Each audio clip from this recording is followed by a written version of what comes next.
எல்லோருக்கும் வணக்கம் நண்பர்களே. வர வர இந்த ஷேர் மார்க்கெட் நம்மளை காமெடி பண்ணுதுன்னு நினைக்கிறேன்.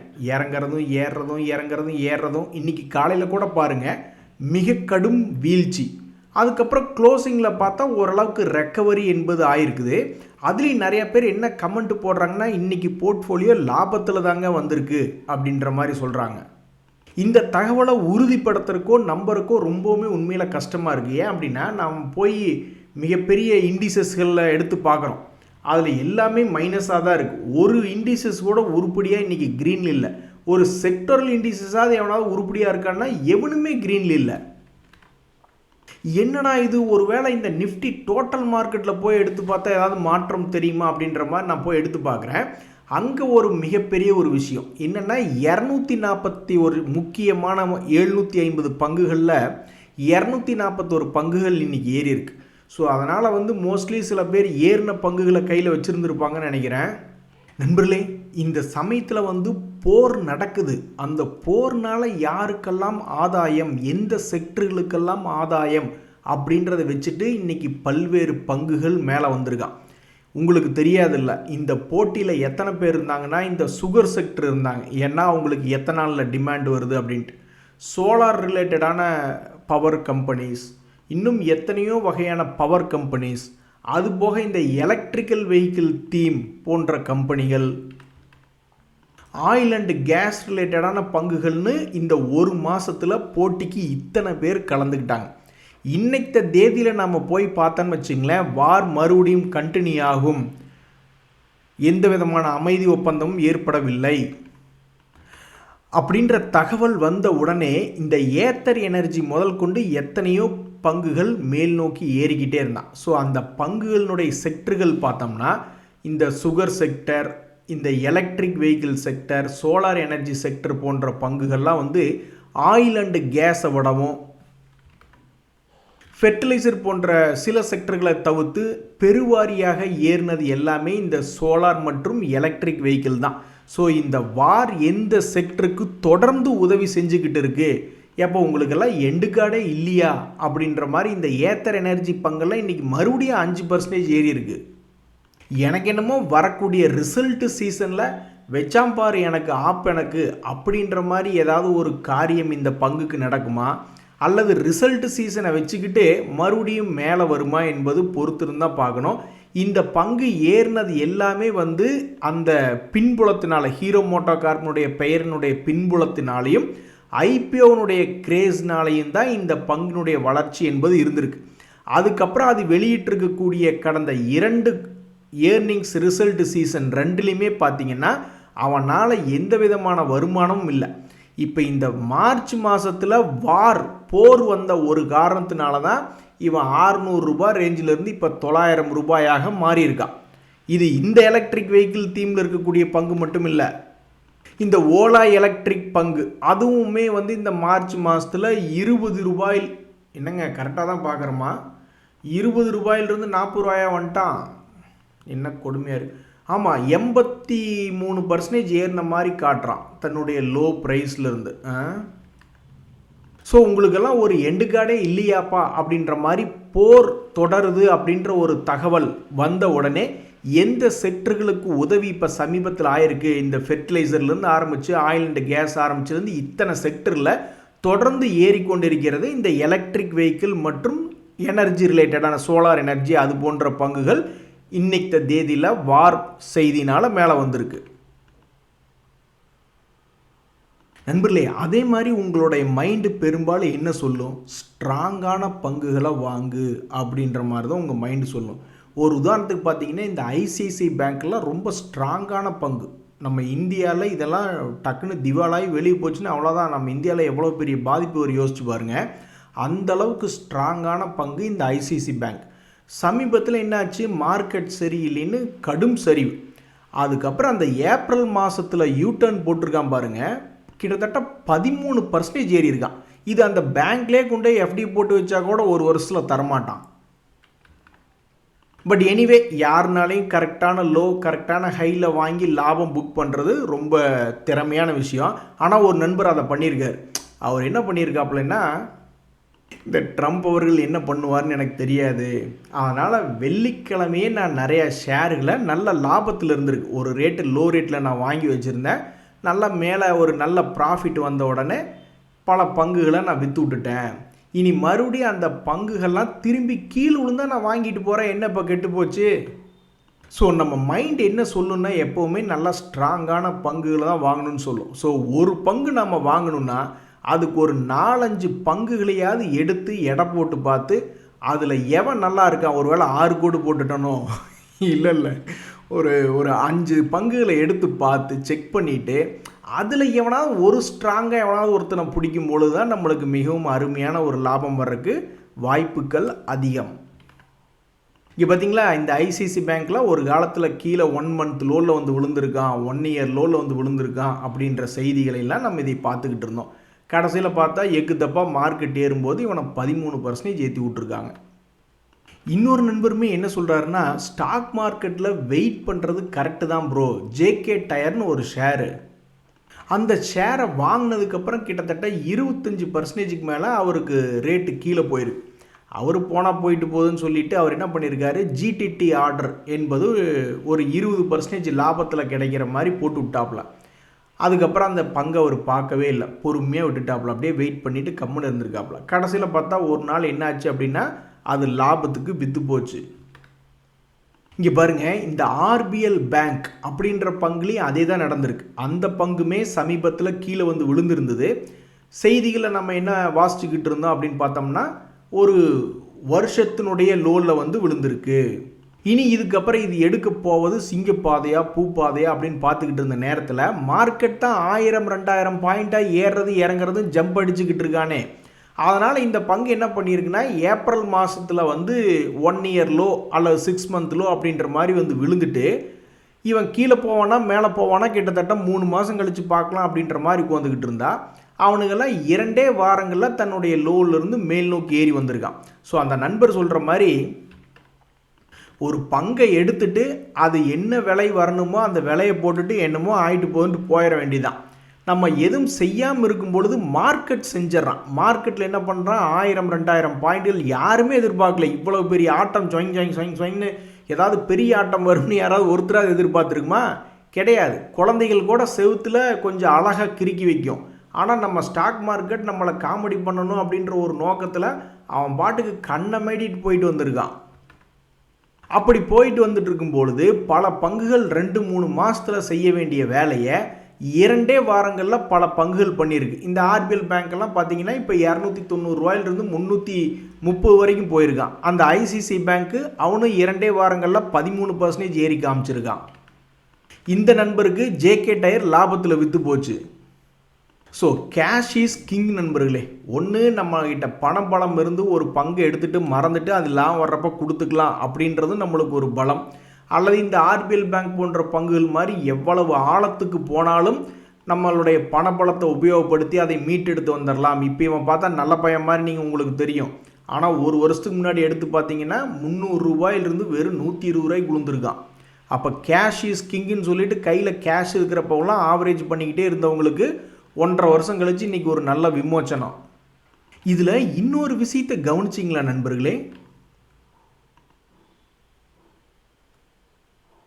ஒவ்வொருத்தர்கிட்டையும் ஒவ்வொரு மேஜிக் நம்பர் இருக்குது. சில பேர் 10 லட்சம் வச்சுருக்காங்க, சில பேர் ஒரு 50 லட்சம் வச்சுருக்காங்க, சில பேர் 1 கோடின்ட்டு ஒவ்வொருத்தரும் ஒவ்வொரு வகையான மேஜிக் நம்பர் என்பது வச்சுருக்காங்க. ஆனால் ஸ்டாக் மார்க்கெட்டில் முதலீடு பண்ண வரும்பொழுது பெரிய பெரிய ஆட்கள் என்ன சொல்கிறாங்கன்னா, ரொம்ப கேர்ஃபுல்லாக உங்கள்கிட்ட இருக்கக்கூடிய பணத்தை கொஞ்சம் கொஞ்சமாக முதலீடு பண்ணுங்கள், மொத்தமாக போய் லாக் ஆகிட்ட என்ன பண்ணுறது அப்படின்னு சொல்கிறாங்க. ஆனால் கடைசியில் பார்க்க போனோம்னா என்ன ஆகுதுன்னா, நம்ம கொஞ்சம் கொஞ்சமாக முதலீடு பண்ணும்பொழுது, ஒரு உதாரணத்துக்கு ஒருத்தர்கிட்ட ஒரு 45 லட்ச ரூபாய் இருக்குன்னு வச்சுங்க. அவர் வந்து ரொம்ப கேர்ஃபுல்லாக இருக்கணும்னு சொல்லிட்டு 7 லட்ச ரூபாய் மட்டும் ஒரு தடவை என்ட்ரி என்பது போகிறார். அந்த ஒரு என்ட்ரி மட்டுமே சம்பாரித்து கொடுக்குதுன்னு வச்சுங்க. அதனால் அவருக்கு என்ன பிரயோஜனம், மொத்தம் 7 லட்ச ரூபா ஒரு என்ட்ரிக்குன்னு பிளான் பண்ணால் அவர்னால 6 to 7 என்ட்ரிஸ் போக முடியும். ஆனால் ஒரு என்ட்ரி தான் ஒரு சமயத்தில் போக முடியும். அந்த ஃபஸ்ட் என்ட்ரியே அவருக்கு லாபம் செஞ்சு கொடுக்குது அப்படின்னா அவரால் என்னத்தை பெருசாக சம்பாரிச்சிட முடியும். அந்த 7 லட்சத்தை வச்சுட்டு அவர் போட்ட பணம் 45 லட்ச ரூபா, ஆனால் அதில் 7 லட்ச ரூபாய் மட்டும்தான் உள்ளே இறக்கியிருக்காரு, மீதி இன்னும் பேங்க்கில் இருக்குது. அதுக்கு ஒரு 3.5% இது வட்டி கொடுத்துட்ருக்காங்கன்னு வச்சுக்கோங்க. ஸோ அந்த ஒரு என்ட்ரிக்கு ஒரு மாதத்துக்கு 28,000 ரூபாய் அப்படின்றத அவர் சம்பாதிச்சாலும் அப்போ 12 மாதத்துக்கு என்னாச்சு? அப்போ ஒரு வருஷத்தில் வந்து இந்த 45 லட்ச ரூபாய்க்கு கிட்டத்தட்ட 7% என்பதாக சம்பாதிக்கிறாப்புல. நீங்கள் நினைக்கலாம் 6-7 என்ட்ரி அவர்னால 7 லட்சம் 7 லட்சம் 7 லட்சம் 7 லட்சம்னு ஒரு 6 என்ட்ரி போக முடியுது, அப்புறம் என்ன நிறைய சம்பாதிக்கலாம்னா அதில் சிலதெல்லாம் போய் லாக் ஆகிடும். ஃபஸ்ட் அட்டம்ப்ட்லேயே அவருக்கு கிளியர் ஆகிட்டே இருக்குன்னா பிரச்சனையே இல்லை, இதெல்லாம் பேங்க்கில் இருக்கும்.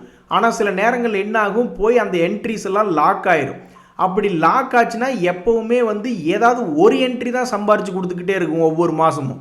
சில என்ட்ரிஸ் எல்லாம் வந்து லாக் ஆகி, இவர் கூட சொன்னார் பார்த்தீங்களா, ஜேகே டயர் எப்போ ரிலீஸ் ஆகுதோ அப்போ தான் அவருக்கு லாபம் என்பது வரும். அது வரைக்கும் உள்ளே லாக் ஆகி வெயிட் பண்ணிக்கிட்டு தான் வந்துக்கிட்டு இருக்கணும். ஆக மொத்தம் சும்மா வருவாளா சுமாரி அப்படின்ற மாதிரி ஸ்டாக் மார்க்கெட்டில் பெரிய அளவில் கேஷ் நம்ம வச்சுருந்தாலும் அது ரொம்ப சேஃப்டியாக போகணும் அப்படின்ற மாதிரி நம்ம போனோம்னா நம்மளால் மறுபடியும் எவ்வளவு திருப்பி அதே இடத்துக்கு தான் நம்மளால் வர முடியும். ஒரு பேங்க் வட்டி எவ்வளவோ அவ்வளவுதான் நம்மளால் சேஃப்டியாக சம்பாதிக்க முடிகிறது.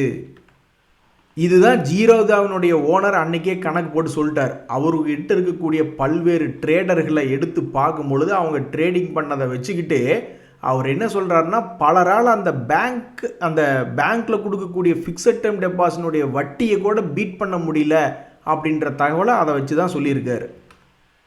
ஸோ நீங்கள் ஒரு வருஷத்துக்கு 7% மேலே ஸ்டாக் மார்க்கெட்டில் லாபம் பண்ணுறீங்க, எந்த ஒரு செகண்ட்லேயும் உங்களுடைய பணம் லாக் ஆகலை. இப்போ கரண்ட் டேட்டில் பார்க்கும்போது கூட எந்த ஒரு பங்கும் லாக் ஆகலை. இப்போ விற்றாலும் உங்கள் கையில் 7% மேலே லாபம் அப்படின்னா மட்டும்தான் நீங்கள் ஸ்டாக் மார்க்கெட்டில் வெற்றி பெற்றதா அர்த்தம். நண்பர்களே, நம்மெல்லாம் எப்படி ஒரு பங்கை ஒரு நம்பிக்கையை எடுத்து வைக்கிறோமோ அதே மாதிரி தான் இந்த மியூச்சுவல் ஃபண்டுகளும் பல பங்குகள் எடுத்து வைக்கிறாங்க. ஒரு உதாரணத்துக்கு இந்த எம்டார் டெக்னாலஜிஸ் அப்படின்ற ஒரு பங்கு, இதில் வந்து எஃப்ஐஎஸ் டிஐஎஸ்னுடைய ஹோல்டிங்கெல்லாம் பார்த்தீங்கன்னா அதில் டிஐஎஸ் வந்து 29.96%. இப்போ ரொம்ப ஹையஸ்ட் ஹோல்டிங் பர்சன்டேஜாக டிஐஎஸ் வச்சுருக்காங்க. ஸோ நான் எத்தனையோ பங்குகளை இந்த டிஐஎஸ் வச்சுருக்கிற பங்குகளை பார்த்துருக்கேன். அதெல்லாம் கீழே குப்புறப்படுத்திட்டு எனக்கு ஊசி போடுங்க உடம்பு சரியில்லைன்னு படுத்துக்கிட்ட மாதிரி எல்லாம் கீழே இருக்கக்கூடிய பங்குகளாக இருக்குது நிறைய பங்குகள். ஆனால் இந்த எம்டார் டெக்னாலஜிஸில் எப்படி யோசித்து எடுத்தாங்கன்னு தெரில, அது இருக்கிறதுலே உச்சம். இன்னைக்கு தேதியில் போய் எடுத்து பார்க்கும்போது இந்த எம்டார் டெக்னாலஜிஸ் என்பது அதனுடைய வாழ்நாள் உச்சமாக ட்ரேட் ஆகிட்டு இருக்கு. ஸோ இந்த டொமஸ்டிக் இன்ஸ்டிடியூஷனல் இன்வெஸ்டர்ஸ், ஒரு உதாரணத்துக்கு இந்த நிப்பான் லைஃப் இந்தியா, ஹெச்எஸ்பிசி, கோட்டக்னு இவங்க யாரெல்லாம் இதை டிசைட் பண்ணி எடுத்தாங்களோ அதெல்லாம் அற்புதமாக பார்த்து டிசைட் பண்ணி எடுத்திருக்காங்க. அதான் நான் பார்த்துக்கிட்டு இருந்தேன். இன்றைக்கி மார்க்கெட்டில் எப்படி நிறைய பேர் லாபம்னு கமெண்ட் போட்டுட்டு இருந்தாங்க. இங்கே பார்த்தீங்களா, ஒரு நண்பர் என்ன சொல்லியிருக்காருன்னா, இன்றைக்கி மார்க்கெட் ஏறிக்கிட்டு தான் இருக்குது, ஆனாலும் பார்த்தீங்கன்னா என்னுடைய போர்ட்ஃபோலியோ டவுன் அப்படின்றார். இதே தான் நான் யோசிச்சுட்டு இருந்தேன். எப்படி 750 ஷேருக்கு 250 ஷேர் தான் இன்றைக்கி மேலே ஏறி இருக்குது, அப்புறம் எப்படி எல்லாத்துக்கும் லாபம் வரும்னு யோசிச்சுக்கிட்டே இருந்தேன். நண்பர்களே, இன்னொரு மிக முக்கியமான தகவல், இப்போ சமீபத்தில் இந்த டாடா மோட்டார் கமர்ஷியல் வெஹிக்கிள் மேலே இருந்தது அப்படின்ற மாதிரி தான் நம்ம எல்லாத்துக்கும் ஞாபகம்.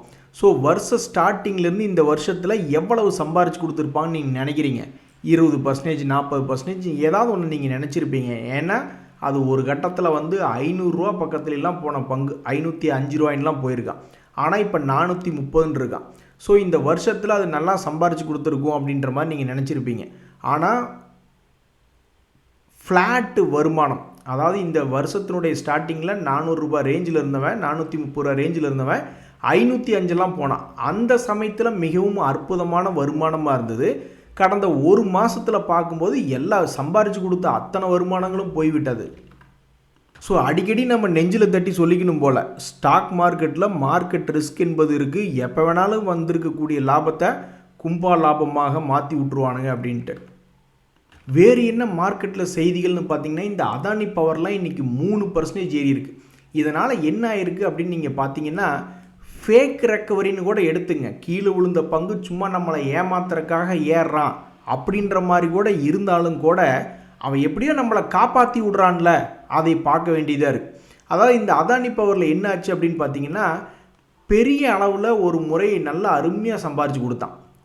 அதுக்கப்புறம் இந்த பங்கு கீழே விழுந்த பிறகு லேசாக மேலே ஏறினான். அப்போ எல்லாம் என்ன நினச்சிருப்பாங்க, பழைய ஹையை போய் தொற்றுவான் அப்படின்ற மாதிரி நினச்சிருப்பாங்க. ஆனால் அது ஃபேக்காக லேசாக ஏறின மாதிரி ஏறி மறுபடியும் இறங்கிட்டான்.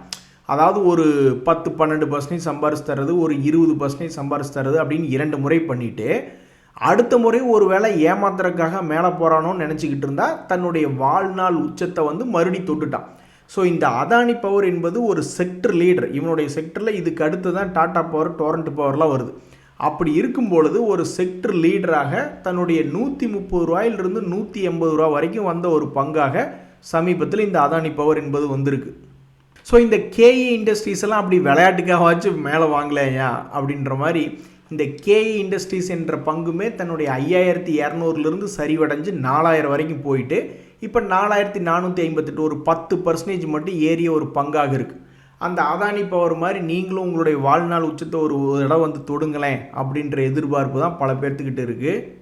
அதே மாதிரி இந்த ZFCV இந்தியா அப்படின்ற பங்குலாம் பார்க்கும் பொழுது அதனுடைய ஃபண்டமெண்டல்ஸில் பெருசாக சேஞ்சஸ் இல்லை. இதுக்கு முன்னாடி 120 கோடி அவன் லாபம் பண்ணுறதா ஒரு நார்மலாக இருந்திருக்கு. ஆனால் போன குவார்ட்டரில் 139 கோடி லாபம் அப்படின்ற ஒரு அறிவிப்பு வந்தாலுமே இந்த பங்கு வந்து தன்னுடைய பழைய உச்சத்தை எல்லாம் இப்போ வரைக்கும் தாண்ட முடியல. ஸோ இனி மறுபடியும் இதனுடைய குவார்ட்டர்லி Q4 ரிசல்ட் சீசன் வரும்பொழுது தான் என்ன அப்படின்றத பார்க்கணும். பட் இப்போ வரைக்கும் அவனால் முடிஞ்ச சக்திக்களவு அவன் சம்பாரித்து கொடுத்துட்டு தாங்க இருந்திருக்கான். 3 ரவுண்டு ஆல்மோஸ்ட் போயிட்டு வந்திருக்கான் சமீபத்தில். இனி இந்த குவார்ட்டர்லி ரிசல்ட் சீசனில் என்ன பண்ண போகிறான் அப்படின்றத பொறுத்து இருந்து தான் பார்க்கணும். நண்பர்களே, வேறு என்ன மார்க்கெட்டில் முக்கிய தகவல்கள் அப்படின்னு பார்த்தீங்கன்னா, மாருதி ஷேர் எவ்வளவு பெரிய ஷேர், மிகப்பெரிய ஷேர், அதை இன்றைக்கி ஒரு 5% கும்பா பாடி விட்டாங்க. இன்றைக்கி ஒரே நாளில் ஒரு ஷேருக்கு 633 ரூபாய். இந்த எய்ச்சர் மோட்டார்ஸ், ஃபோர்ஸ் மோட்டார் போன்ற பல்வேறு பங்குகளில் இந்த மாருதியிலையுமே கூட அந்த காலத்தில் 1 லட்ச ரூபா போட்டு வச்சு 1 கோடி சம்பாரித்தவங்களாம் இருக்காங்க. இனி அதெல்லாம் எதிர்காலத்தில் நடக்குமா ஆண்டவா? இன்றைய தேதியை பொறுத்த வரைக்கும் மேலே போங்க தம்பிகளா அப்படின்னா அது மேலேருந்து கீழே இறங்கியிருக்கு. 17,000லேருந்து 13,000 சரிந்து ட்ரேட் ஆகிட்டு இருக்கு. மிகப்பெரிய கம்பெனி மாருதி. அது என்னடான்னா ஒரு ஷேருக்கு 4,000 ரூபாய் என்பது குறைந்து ட்ரேட் ஆகிட்டு இருக்கு. இனி இந்த ஷேர் தன்னுடைய பழைய ஹையை போய் தொடணுன்னாலும் கிட்டத்தட்ட 30% ஏறணும்.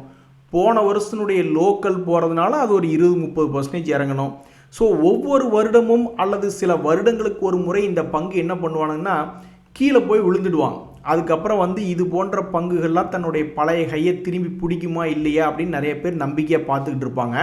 அப்படித்தான் ஒவ்வொரு வருடமும் இந்த பங்கு வந்து செஞ்சுக்கிட்டே இருந்தது. இப்போ 2020 கூட கீழே விழுந்தா அந்த ஹையை திருப்பி பிடிப்பானான்னு பார்த்துக்கிட்டே இருந்தாங்க. அப்புறம் ஒரு கட்டத்தில் வந்து திரும்பி பிடிச்சான். மறுபடியும் ஒரு முறை என்னாச்சு, கீழே சரிவடைந்து விட்டது. ஒரு 13,000லிருந்து 10,000 ரூபாயாக இறங்கிடுச்சு. மறுபடியும் ஹையை கீழே திரும்பி பிடிப்பானான்னு பார்த்துக்கிட்டு இருந்தாங்க. அது என்னடான்னா 2025 வந்து பிடிச்சிருந்தது. இனி மறுபடியும் என்ன பண்ண போகிறான் அப்படின்றது பொறுத்து இருந்தால் பார்க்கணும். ஆனால் இந்த முத்தூட் ஃபினான்ஸ் எல்லாம் பாருங்கள், எகிரி அடிச்சிட்டான். அவனும் இதே மாதிரி சமீபத்தில் மேலேருந்து கீழே இறங்கிய பங்கு தான் முத்தூட் ஃபினான்ஸ். இதெல்லாம் ஏறுமா இல்லையா அப்படின்னு பார்த்துக்கிட்டு இருந்த நேரத்தில் 2,800லேருந்து 3,500 வரைக்கும் வந்துட்டான். இன்னும் வந்து தன்னுடைய பல இடத்த கம்ப்ளீட் பண்ணுவானா இல்லையா அப்படின்றது பொறுத்திருந்து தான் பார்க்கணும். ஸோ எத்தனையோ பங்குகள் கீழிருந்து மேலே வரதான் செய்கிறான் நண்பர்களே. இந்த அக்யூட்டாஸ் அப்படின்ற பங்கு கூட சமீபத்தில் உச்சத்துக்கு தான் வந்திருக்கு. ஸோ நமக்கு தேவை மார்க்கெட்டினுடைய ரெக்கவரியில் நம்மளுடைய பங்குகள் இதே மாதிரி இறக்கத்திலிருந்து உச்சத்துக்கு வரணும் அப்படின்றதான் நம்மளுடைய ஒரே கோரிக்கை. அந்த வகையில் இன்றைக்கு மார்க்கெட்டில் வந்து மார்னிங் கொஞ்சம் டவுனாக இருந்தாலும் க்ளோசிங் டைமில் ரெக்கவரி ஆகி பல பேர்த்துக்கு உதவி என்பது பண்ணியிருக்கு. இன்றைக்கு மார்க்கெட்டில் ஹைலைட் என்ன அப்படின்னு நம்ம பார்த்தோம்னா, ஏற்கனவே பார்த்த மாதிரி இந்த போர்னால் இருக்கக்கூடிய சில செக்டர்கள் இன்றைக்கி ஏகதேசமாக பாசிட்டிவில் வந்திருக்கா. இன்றைய தகவல் அனைத்து உங்களுக்கு உதவி வந்து எனக்கு மகிழ்ச்சியாக. ரொம்ப நன்றி, வணக்கம்.